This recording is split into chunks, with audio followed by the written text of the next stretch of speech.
Assalamualaikum warahmatullahi wabarakatuh. Allahu Akbar, Allahu Akbar, Allahu Akbar, Allahu Akbar, Allahu Akbar, Allahu Akbar, Allahu Akbar, Allahu Akbar, Allahu Akbar, Allahu Akbar kabira, walhamdulillahi katsira, wa subhanallahi bukratan wa asila, la ilaha illallah wallahu akbar, Allahu akbar walillahil hamd. Alhamdulillah, alhamdulillahil khaliq, wassalatu wassalamu ala sayyidina Muhammadin abdulil khalqil wal khalaik. Ashhadu an la ilaha illallahul mannan alladzi an'amana bi ni'matil Islam wal iman. Wa ashhadu anna sayyidana wa habibana Muhammadan abduhu wa rasuluh ila jami'il insan wa ala alihi wa sahbihi wa tabi'ihim ila akhiriz zaman. Amma ya ayuhan nas, usikum wa nafsi bitaqwallah, faqad fazal muttaqun. Qala Allah ta'ala fi kitabihil karim, a'udzu billahi minasyaitonir rajim, bismillahirrahmanirrahim, inna a'tainakal kautsar fasholli li rabbika wanhar, inna sani'aka huwal abtar. Wa qala ta'ala aidan, ya bunayya inni arafi manam inni asbahuka panzur madza taro. Qala ya abatif'al ma tu'maru satajiduni insyaallah minas sabirin. Allahu akbar, Allahu akbar, Allahu akbar walillahil hamd.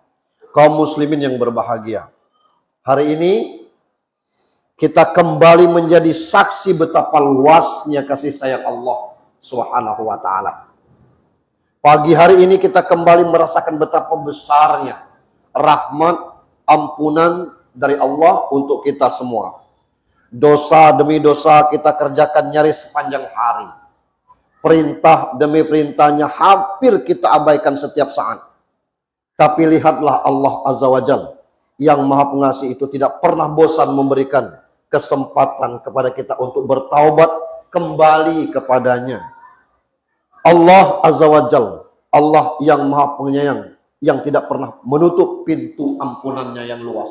Bersyukurlah pada pagi hari ini kita masih dikaruniakan kesehatan jasmani dan rohani. Salam dan salawat untuk junjungan kita Nabi besar Muhammad sallallahu alaihi wasallam. Allahu akbar, Allahu akbar, Allahu akbar walillahil hamd. Kaum muslimin yang berbahagia, Hari Raya Idul Adha adalah kisah tentang sebuah keluarga mulia yang diabadikan oleh Allah Azza wa Jalla untuk peradaban manusia. Itulah kisah keluarga Ibrahim. Maka judul khutbah kita pagi ini adalah anak soleh, jalan surga untuk orang tua. Allah ingin menunjukkan kepada kita betapa pentingnya posisi keluarga dalam membangun sebuah peradaban besar. Sebuah masyarakat yang bahagia dan sejahtera tidak hanya di dunia namun juga di akhirat. Sebuah masyarakat tidak akan menjadi bahagia dan sejahtera jika masyarakat itu gagal dalam membangun keluarga-keluarga kecil yang ada di dalamnya. Dan jika kita berbicara tentang keluarga, maka itu artinya kita juga berbicara tentang salah satu unsur penting dalam keluarga, yaitu anak. Dalam kisah keluarga Ibrahim, anak itu diperankan oleh sosok Ismail alaihi salam. Inilah sosok anak teladan sepanjang zaman sampai kiamat, yang kemudian diangkat menjadi seorang nabi oleh Allah. Dari nabi ini muncul sosok tauladan manusia paling mulia sepanjang zaman, yakni Rasulullah Muhammad sallallahu alaihi wasallam. Rasulullah adalah keturunan dari Ibrahim, Ismail sampai ke baginda Rasulullah. Kaum muslimin rahimakumullah. Saya kira hampir semua kita mengikuti bagaimana anak remaja kita sekarang. Ada yang bergabung dalam geng-geng motor, asal jalan lurus sepi, itu dibuat lahan balap liar. Bukan 1-2 orang yang mati, puluhan. Kita juga menyaksikan setiap hari di Bengkulu masih belum parah. Bagai anak-anak dieksploitasi, diperalat menjadi anak jalanan, mengemis, meminta-minta.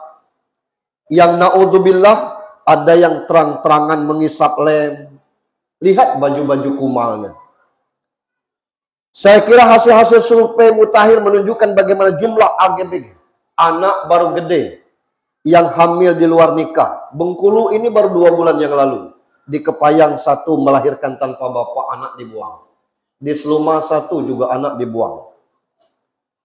Jumlah ini yang kita tahu, yang kita tidak tahu, sudah entah berapa orang. Kaum muslimin yang dirahmati Allah.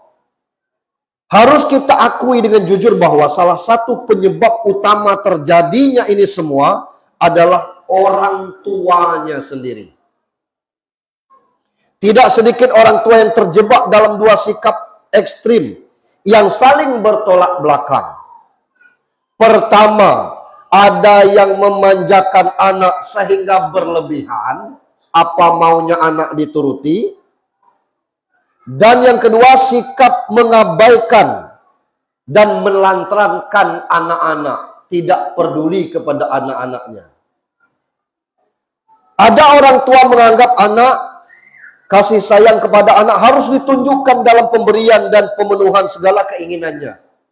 Bahkan ada juga orang tua yang memanjakan anaknya dengan segala macam fasilitas untuk mengangkat gengsinya sendiri sebagai orang tua. Pada sisi yang lain, tidak sedikit orang yang tidak peduli dengan anak-anaknya atau menunjukkan kepedulian dengan melakukan kekerasan demi kekerasan kepada anak. Karena itu, di hari yang penuh berkah ini, mari kita berhenti sejenak, lalu membuka hati untuk belajar dari ayahanda para nabi dan rasul, Nabiullah Ibrahim alaihissalam. Belajar tentang betapa pentingnya nilai keluarga, tentang betapa pentingnya nilai seorang anak bagi orang tua di dunia dan di akhirat. Allahu Akbar, Allahu Akbar, Allahu Akbar, walillahil hamd. Para ayah, para bunda yang dimuliakan oleh Allah. Pelajaran pertama dari kisah Ibrahim, bahwa untuk mendapatkan anak yang soleh, maka orang tuanya dahulu harus berusaha menjadi orang yang soleh. Karena setiap menjadi orang tua, artinya sudah siap menjadi ayah, sudah siap menjadi ibu. Dan siap menjadi teladan untuk keluarganya. Bukan sekedar memberi makan dan mencukupi kebutuhan. Keberhasilan Ibrahim alaihissalam mendapatkan karya anak yang soleh seperti Ismail, karena beliau sendiri berhasil mendidik dan membentuk dirinya menjadi seorang hamba yang soleh. Bapak Ibrahim ini pembuat patung. Dan dia hormat kepada orang tuanya, tapi tidak taat dalam hal musyriknya. Qad kanat lakum uswatun hasanah fi Ibrahim walladzina ma'ahu. Sungguh telah ada untuk kalian teladan yang baik dari diri Ibrahim dan orang-orang yang bersamanya. Al-Mumtahanah ayat 4. Pujian Allah Azza wa Jalla untuk Ibrahim tentu saja didapatkan setelah ia berusaha menjadi sosok pribadi yang dicintai oleh Allah Subhanahu wa taala. Pertanyaannya, sekarang untuk kita semua adalah, siapa di antara kita yang sejak awal menjadi orang tua sudah berusaha untuk belajar dan berusaha menjadi anak yang soleh? Tidak cukup disekolahkan di SDIT kalau bapaknya tidak sholat. Tidak selesai dengan buku kegiatan Ramadan sekedar untuk ribut di masjid kalau orang tuanya hanya sholat tarawih saja, malu kepada tetangga. Maka itu Profesor Dr. Abdul Karim Bakar, seorang pakar pembinaan anak dan keluarga, menegaskan tarbiyah dan pembinaan keluarga yang kita capai adalah gambaran tentang bagaimana pembinaan pribadi kita sendiri. Pelajaran yang kedua dari Nabi Ibrahim adalah jika ingin memiliki anak yang soleh, maka bersungguh-sungguh meminta dan mencita-citakannya kepada Allah Subhanahu wa Ta'ala, lalu minimal hafal doa Rabbi habli minas solihin, surat As-Saffat ayat 100. Sependek itu, Rabbi habli minas solihin. Atau doa yang kedua, Rabbij'alni muqimas shalah wa min zurriyyati rabbana wa taqabbal du'a, Ibrahim 40. Mungkin banyak di antara kita sekedar mau memiliki anak yang soleh, tapi siapa di antara kita yang sungguh-sungguh berdoa meminta kepada Allah dengan kelopak mata yang basah dengan air mata? Wallahu a'lam bishawab. Siapa di antara kita secara konsisten menyelipkan setiap doa terbaik untuk keluarga? Belum tentu dari 100 itu ada orang 10 atau mungkin orang 5. Allahu Akbar, walillahil hamd. Jika kita memang sungguh-sungguh bercita-cita mendapatkan anak yang soleh, maka harus berpikir dan berusaha sungguh-sungguh pula.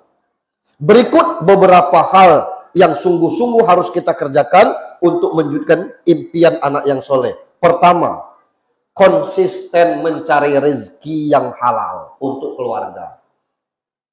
Alangkah buruknya perangai orang Indonesia. Sebulan yang lalu dirilis pejudi online terbesar di dunia itu Indonesia. Angkanya mencapai 81 triliun. Asal ada yang gratis, berebut kita.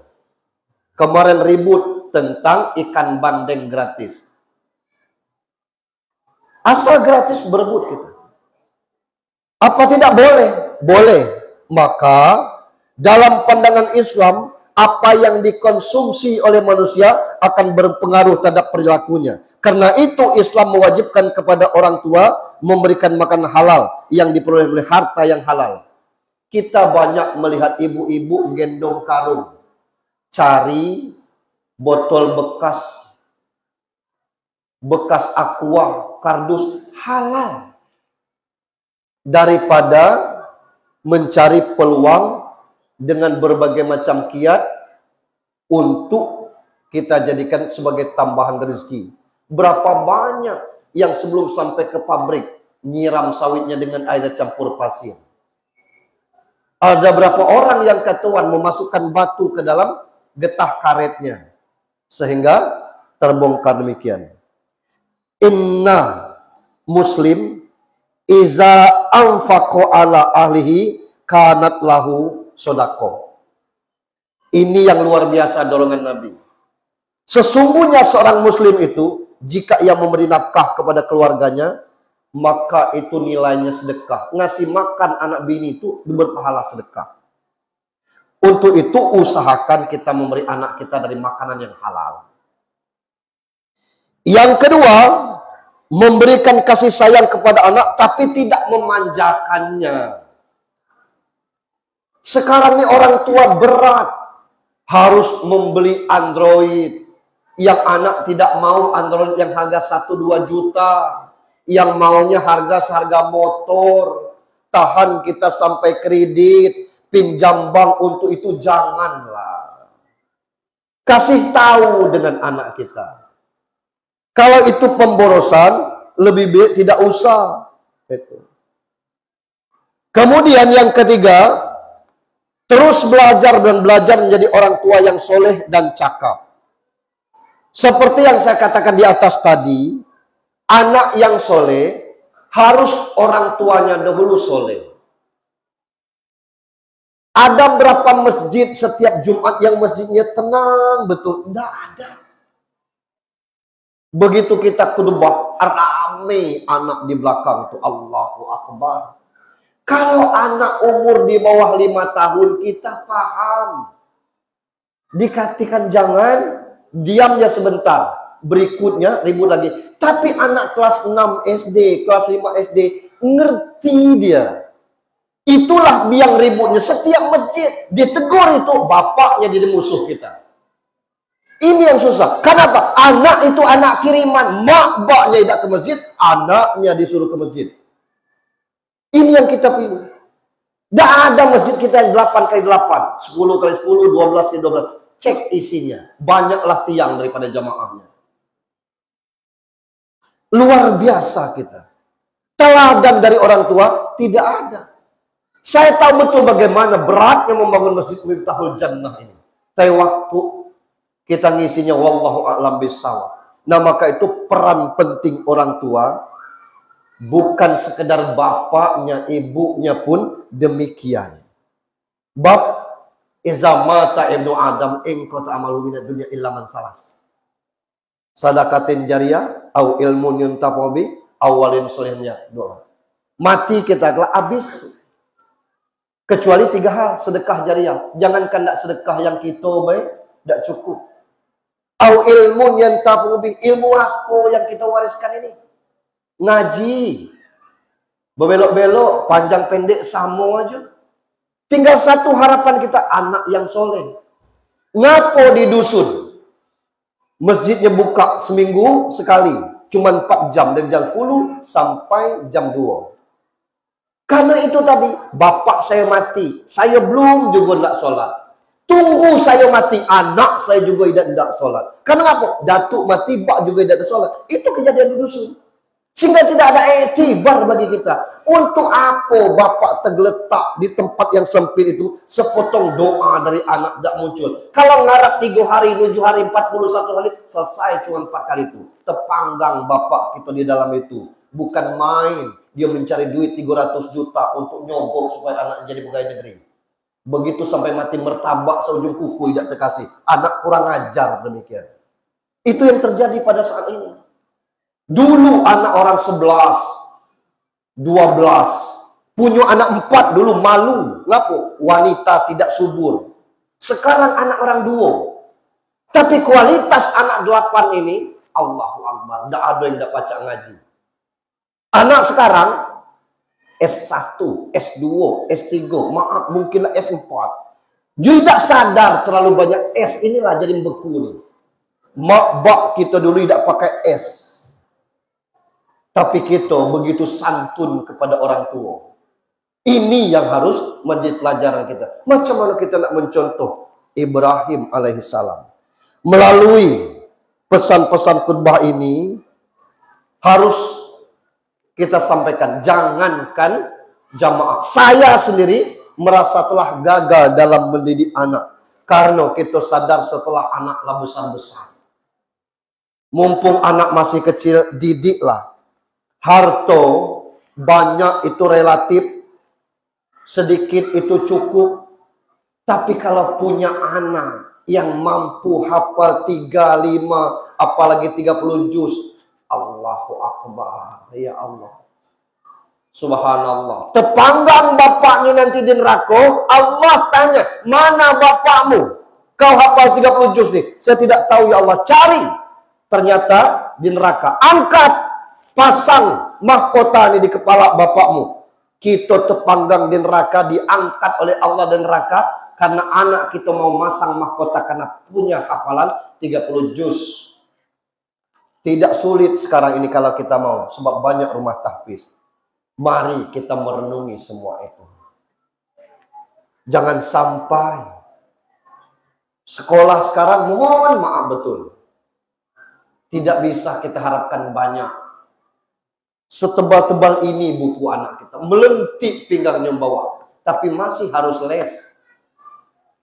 Gitu. Dulu pelajaran agama, jangan harap naik kelas. Sekarang nak belajar tidak agama terserah.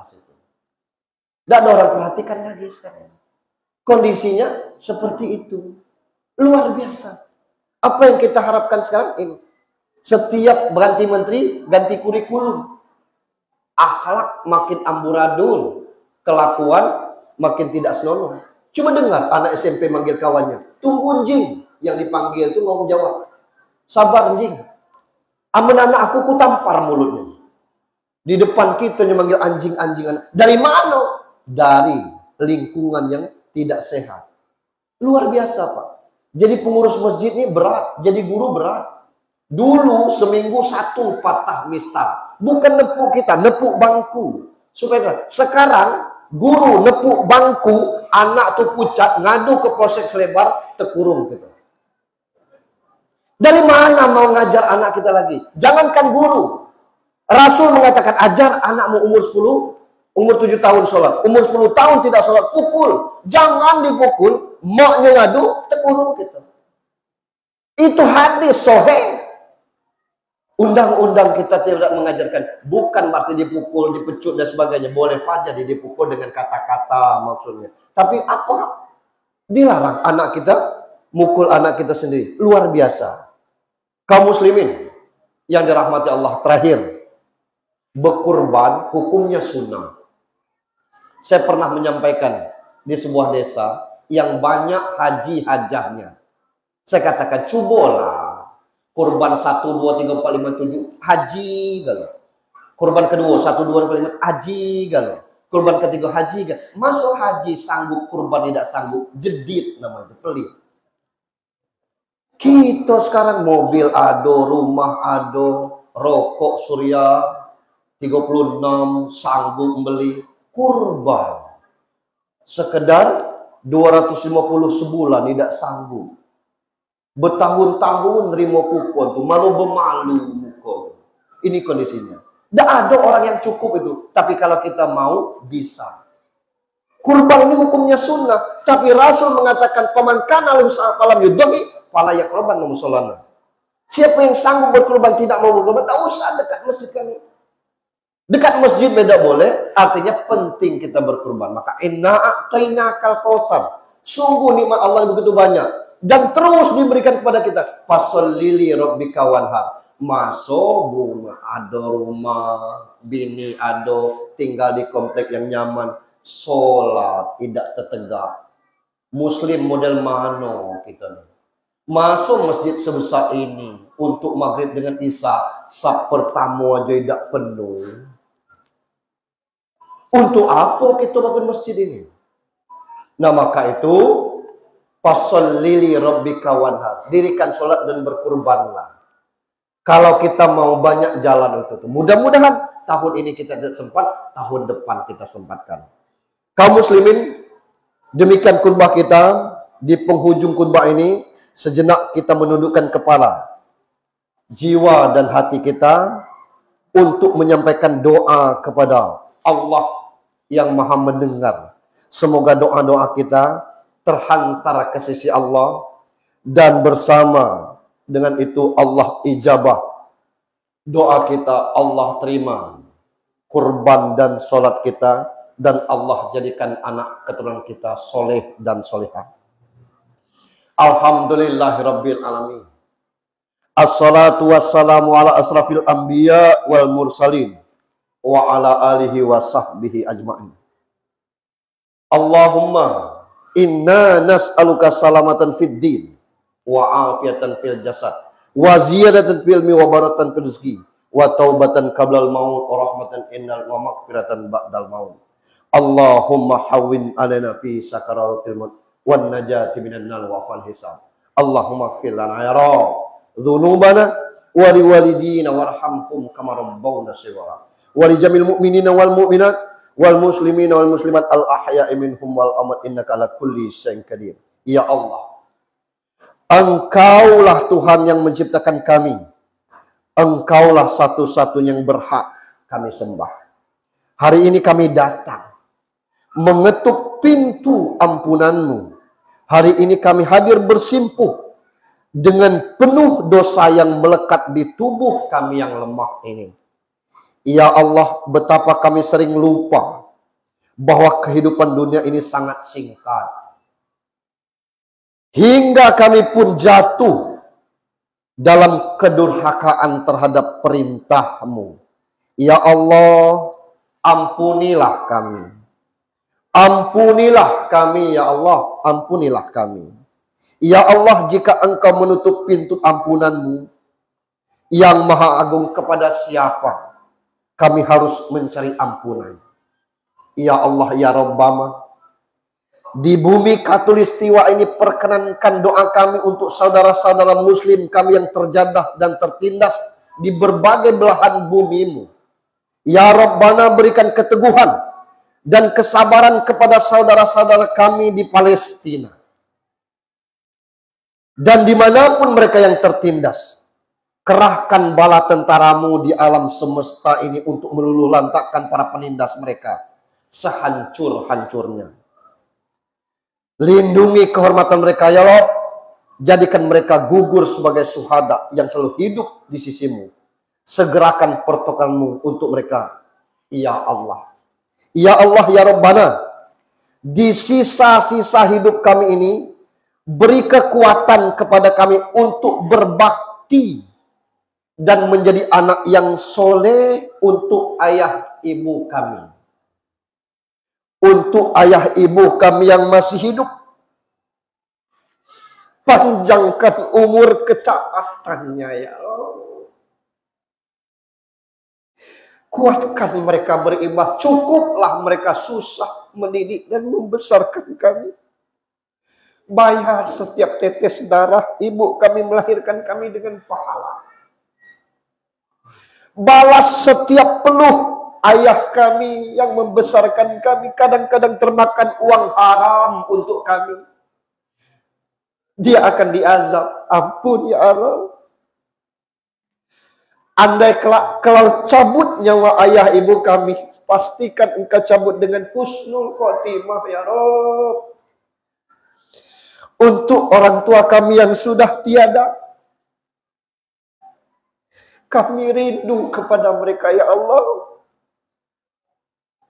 Maka sampaikan doa kami, luaskan kuburnya, lapangkan kuburnya, jangan diazab ya Allah, jangan disiksa. Andai kata tidak cukup amal ibadah yang mereka kerjakan, ambil amal ibadah kami ya Rabb. Jika kami pun tidak cukup untuk membantu orang tua kami, kami tahu Engkau Maha Pengampun. Ampuni ya Allah. Mereka salah itu karena ingin menghidupi kami. Mereka susah itu karena kami. Mereka berhutang karena kami. Dan mereka makan yang haram, mencari yang haram, semata-mata untuk kami. Maka izinkan kami di sisa-sisa hidup ini terus berbuat baik dan mendoakan kedua orang tua kami, baik yang masih hidup atau yang sudah terkubur di alam barzahmu. Ampuni mereka ya Rabb, ampuni. Ya Allah, ya Rabbana, kami tidak sehebat Luqmanul Hakim, kami tidak sekokoh Ibrahim alaihissalam, kami tidak seperti Ali dan Fatimah mendidik anak kami, tapi kami ingin anak kami anak yang soleh dan solehah. Berat di zaman ini ya Allah, bimbing kami untuk mengasuh mendidik anak kami menjadi anak yang soleh, anak yang taat dan patuh kepadamu dan Rasulmu, anak-anak yang bagus akhlaknya, cerdas otaknya, anak-anak yang sukses dalam cita-cita dan karirnya. Jika kami susah, jangan timpakan susah itu pada anak kami. Jika kami lupa kepadamu, tapi ingatkan anak kami. Jika kami berat untuk beribadah, ringankan untuk anak kami ya Rabb. Ya Allah, selamatkan negeri ini dari pemimpin-pemimpin yang zalim. Selamatkan negeri ini dari kerakusan para koruptor yang tidak bertanggung jawab. Karunikan kami pemimpin yang adil dan mencintai syariat-Mu. Izinkan kami untuk menikmati indahnya negeri ini di bawah syariat-Mu ya Allah. Ya Allah, Zat yang Maha mengabulkan doa, kabulkan doa kami. Ringankan langkah kami ke masjid ini ya Allah. Kami sadar bahwa melemahkan kami adalah dosa. Yang menghalang kami menghadapmu adalah dosa. Maka dengan dosa-dosa ini pagi ini kami mohon ampunanmu ya Rabb. La ilaha illa anta subhanaka inna kunna minaz zalimin. Rabbana zalamna anfusana wa illam taghfir lana wa tarhamna lanakunanna minal khasirin. Rabbana hab lana min azwajina wa dzurriyyatina qurrata a'yun waj'alna lil muttaqina imama. Rabbana ij'alna muqimas shalah wa min dzurriyyatina rabbana taqabbal du'a. Rabbana atina fid dunya hasanah wa fil akhirati hasanah wa qina azabannar. Subhana rabbika rabbil izzati amma yasifun. Wassalamun ala mursalin walhamdulillahi rabbil alamin. Assalamualaikum warahmatullahi wabarakatuh.